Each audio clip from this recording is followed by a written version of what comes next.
क्या करते हैं हम लोग, तो प्रॉपर्टीज ऑफ डिफरेंट इंटीग्रेशन, निश्चित समाकलन के प्रगुण। जैसा हम लोग और निश्चित समाकलन पढ़े थे या साधारण सिंपल समाकलन पढ़े थे, उससे क्वेश्चन यहाँ भी पढ़ना है, बस यहाँ पर लिमिट है ना। जैसे इसको हम लोग बोलते हैं क्या, लोअर लिमिट, ठीक है, निम्न सीमा, और इसको बोलते हैं क्या, अपर लिमिट, ठीक है।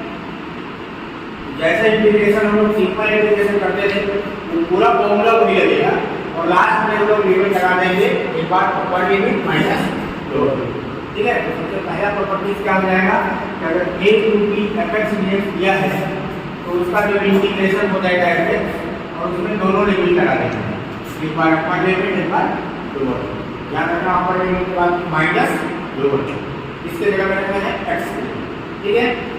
दूसरा बात करें हम लोग a to b fx dx, तो हम लोग चेंज कर सकते हैं a to b ft dt, ये कौन सा हो गया, फंक्शन ऑफ फंक्शन है, जहां पर हम लोग सब्स्टिट्यूट करेंगे की मान लेंगे, तो पूरा पूरा जो फंक्शन है x का वो इसमें कन्वर्ट हो जाएगा dt।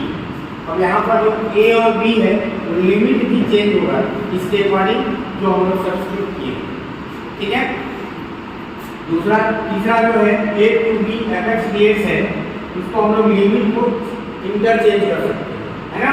जो अपर लिमिट है उसको लोअर बना देंगे, जो लोअर लिमिट है उसको अपर लिमिट, उससे क्या चेंजेस आएगा, सामने में माइनस होगा, ठीक।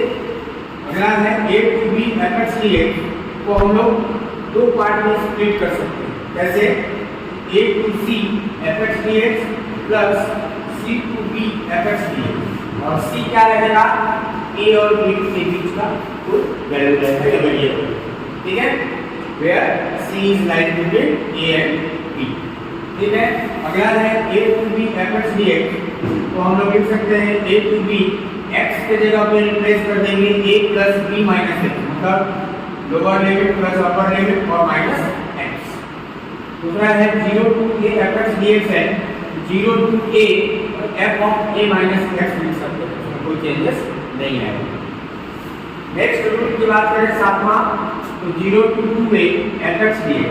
अब अगर लिमिट जो है हम लोग का 0 टू 2a, अब इस लिमिट को अगर हाफ करना है 2a को, 2a है उसको a करना है, अगर किसी भी लिमिट को हाफ करना है क्या करना पड़ेगा, सामने में 2 का मल्टीप्लाई कर देंगे और 0 टू a, तो लिमिट क्या हो जाएगा, हाफ हो जाएगा।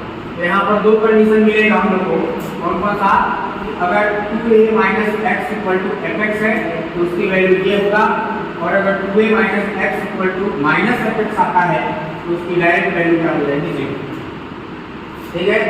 अगला जो है माइनस a टू a है, उसको हम लोग चेंज कर सकते हैं फिर से 2 का मल्टीप्लाई करके 0 टू a, ठीक है।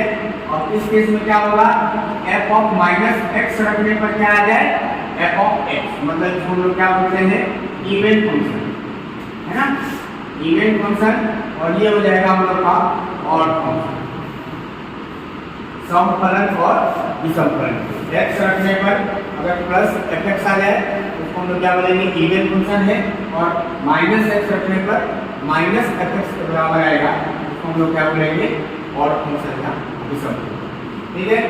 तो दो एग्जांपल हम लोग ले लेते हैं, सिंपल एग्जांपल और एक सब्स्टिट्यूशन वाला, ठीक है। तो एग्जांपल लेने का सबसे पहले एग्जांपल सिंपल एग्जांपल है 0 to pi by 2 cos x d, ठीक है।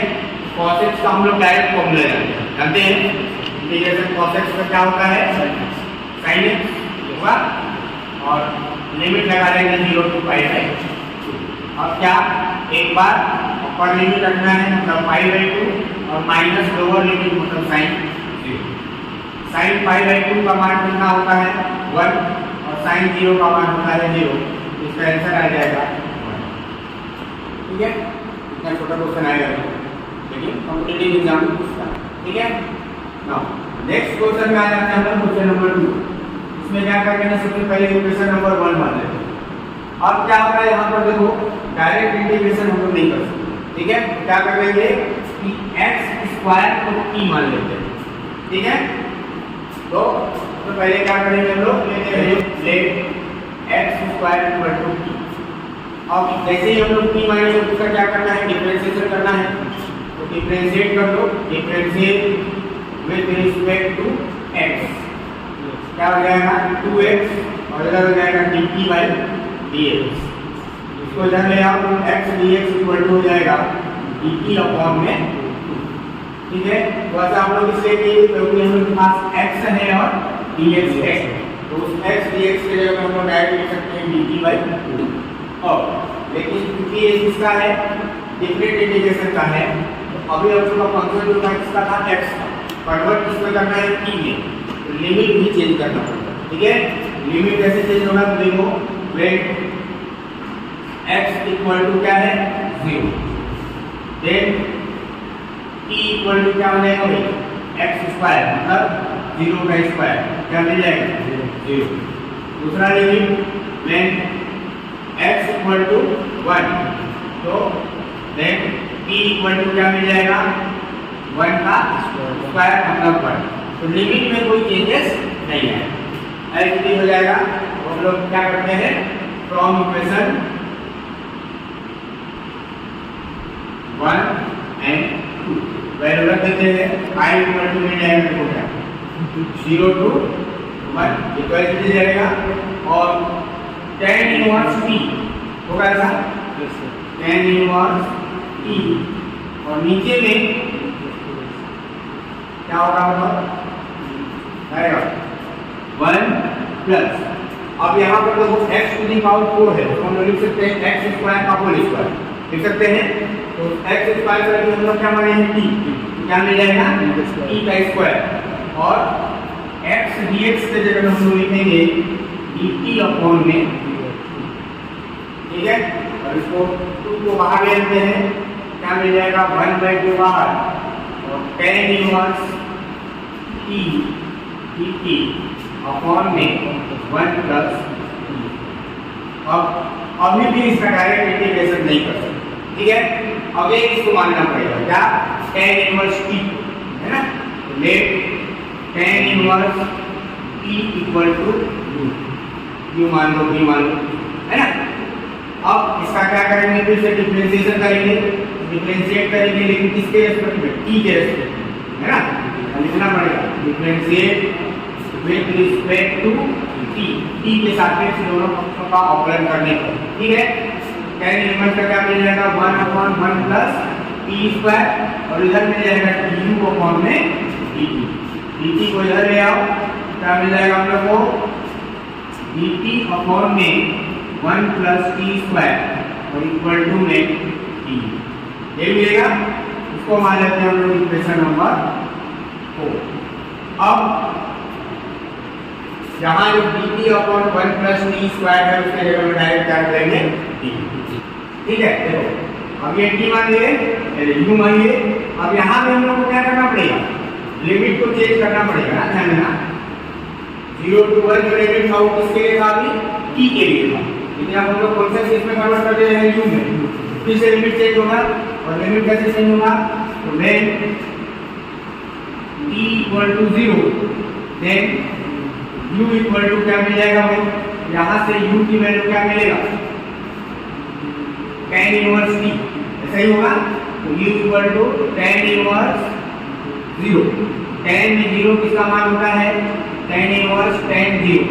ठीक है, tan tan कैंसिल, u का मान आ जाएगा 0। दूसरा जो लिमिट है when t equal to 1, then क्या हो जाएगा u equal to tan inverse 1, और 1 किसका मान होता है tan π/4। ठीक है, क्या हो जाएगा tan tan कैंसिल, इस केस में हम लोग को मिल जाएगा u इक्वल टू π/4। दो लिमिट मिल गया हम लोग को 0 और π/4। अब इस पूरे को कहाँ रख देना है, इक्वेशन नंबर 3। ठीक है, अब क्या करेंगे हम लोग, फ्रॉम इक्वेशन 3 एंड 4, है ना, इक्वेशन 3 और 4 से वैल्यू रख लेते हैं। i इक्वल टू क्या मिल जाएगा 1/2, और इसका लिमिट हो जाएगा 0 to π/4।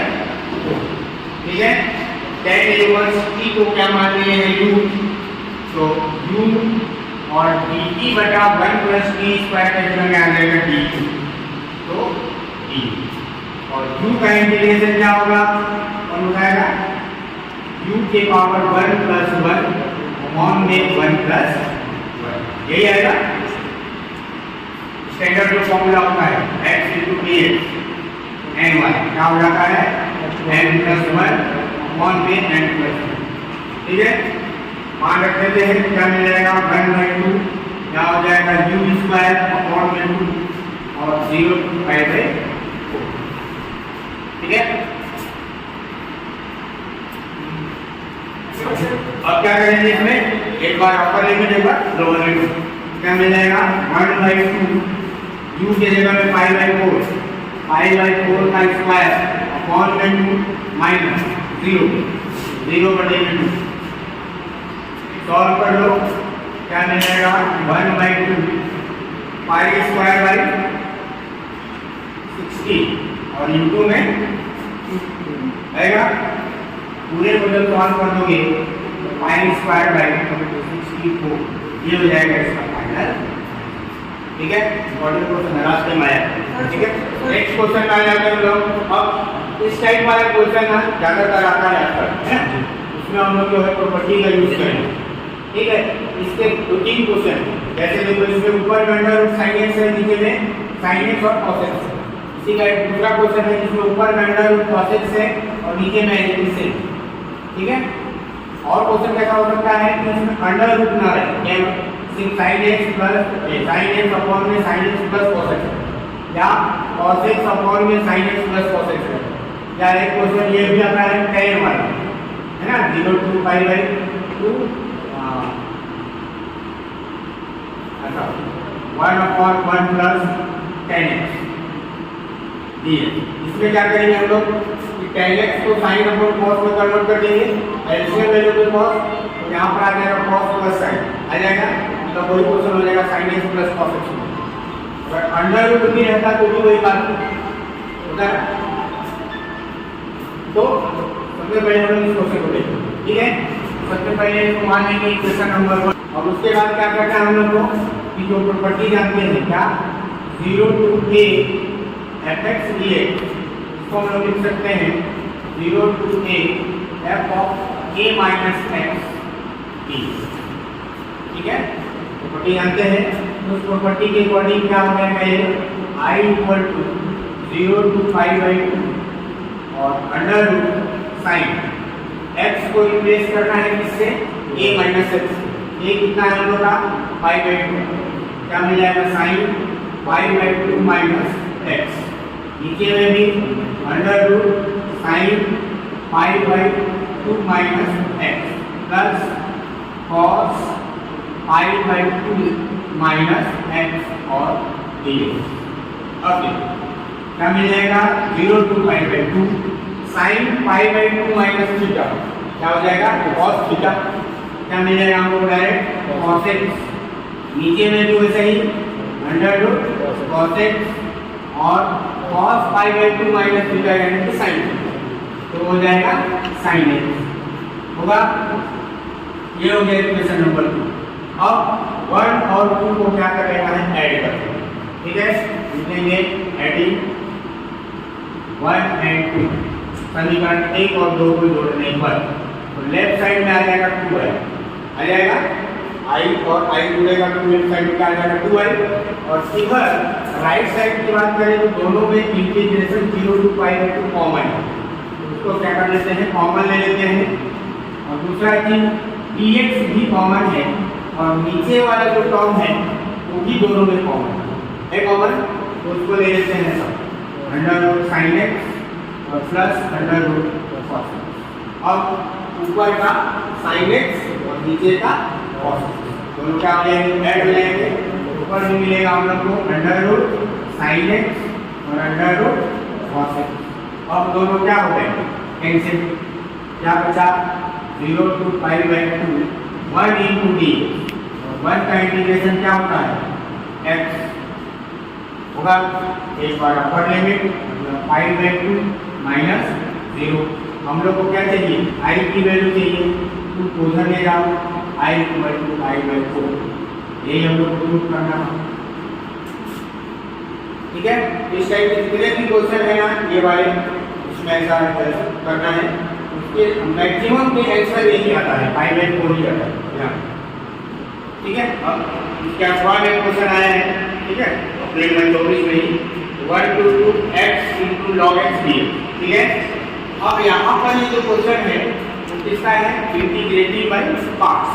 ठीक है ना, दो टर्म आपस में क्या है, मल्टीप्लाई में है, तो इसको हम लोग क्या बोलेंगे, ट्रांसफर समास कर लिया इंटीग्रेटिंग बाय पार्ट्स। तो रूल वैसा ही लगेगा जैसा हम लोग नॉर्मल वाले किए। अभी हम लोग लिमिट को छोड़ देते हैं। ठीक है, आइलेट के अनुसार तो हम लोग आइलेट जानते हैं। ठीक है, तो आइलेट के अनुसार क्या होगा, ये है लॉग वाला, ठीक, और ये क्या है, अलजेब्रा। अलजेब्रा मतलब यहाँ सेकंड टर्म, तो लॉग को पहला मानना पड़ेगा और एक्स को दूसरा मानना पड़ेगा। फॉर्मूला लगा लेते हैं, फॉर्मूला क्या होगा, integration first term into second term dx, first term as it is, second का integration minus d by dx किसका, फर्स्ट का, और अगेन सेकंड का इंटीग्रेशन और पूरे का जी। ये होता है फॉर्मूला। फॉर्मूले में मान कहते हैं first term as it is, second का integration minus d by dx इसका, फर्स्ट का मतलब log x, और अगेन सेकंड का इंटीग्रेशन पूरे का dx। अब लिमिट है इसलिए 1 ठीक। अब क्या कर लेते हैं, सॉल्व कर लो, log x का इंटीग्रेशन हो जाएगा x स्क्वायर अपॉन में 2 हो जाएगा, माइनस यहाँ log x का डिफरेंशिएशन हो जाएगा 1/x, ठीक, x का integration again x square by 2 और dx और 1 2। ठीक है, यहाँ से x स्क्वायर बाई 2 को पहले लिख लो और log x माइनस एक x कैंसिल हो जाएगा, 1/2 कांस्टेंट है बाहर, 1/2 बाहर, इंटीग्रेशन x dx होगा ऐसा, और लिमिट 1 को अब देखो क्या कर देते हैं, x square by 2 log x minus 1/2, x का इंटीग्रेशन हो जाएगा x स्क्वायर बाई 2 होगा, लिमिट 1 को इंटीग्रेशन पूरी तरीके से की है। अब क्या करना है, एक बार ऊपर लिमिट, एक बार लोअर लिमिट रख देते हैं, क्या आ जाएगा, i इक्वल टू, यहाँ देखो अभी से पहला टर्म में लगाएंगे ना, पहले टर्म में x के जगह में 2 रखना है, देन माइनस 1 रखना है, तो 2 रखेंगे पहले, 2 का स्क्वायर अपॉन में 2 और log 2, ठीक है, माइनस 1 रखना है, 1 का स्क्वायर अपॉन में 2 और log 1, ठीक है, यहाँ तक हो गया क्लियर। माइनस दूसरे वाले टर्म इसमें x के जगह में क्या रखना है, 2 का स्क्वायर, ठीक है, 2 का स्क्वायर और अपॉन में पहले से है 2 ना 4, हाँ, माइनस लोअर लिमिट रहता है अपर लिमिट माइनस लोअर लिमिट, लेकिन माइनस पहले से इस माइनस के कारण माइनस माइनस प्लस हो जाएगा, ठीक है, प्लस और इस बार 1 का स्क्वायर अपॉन में सॉल्व कर लेते हैं, कितना मिल जाएगा, यहाँ हो जाएगा 4/2 यानी कि 2 log 2 माइनस 1/2 log 1 और माइनस 4/4 यानी कि 1 प्लस 1/4 log 1 का मान होता है 0, ठीक है, ये वाला टर्म क्या हो जाएगा 0, इसको एलसीएम लेकर सॉल्व कर दो, 2 log 2 और ये आ जाएगा एलसीएम ले लो कितना आ जाएगा, 4 एलसीएम आ जाएगा और माइनस 4 प्लस 1 है ना, कितना आ जाएगा 2 log 2 माइनस 3/4, ठीक है, और सॉल्व कर सकते हैं क्या,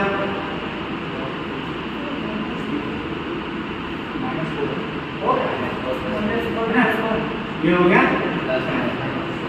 ठीक है।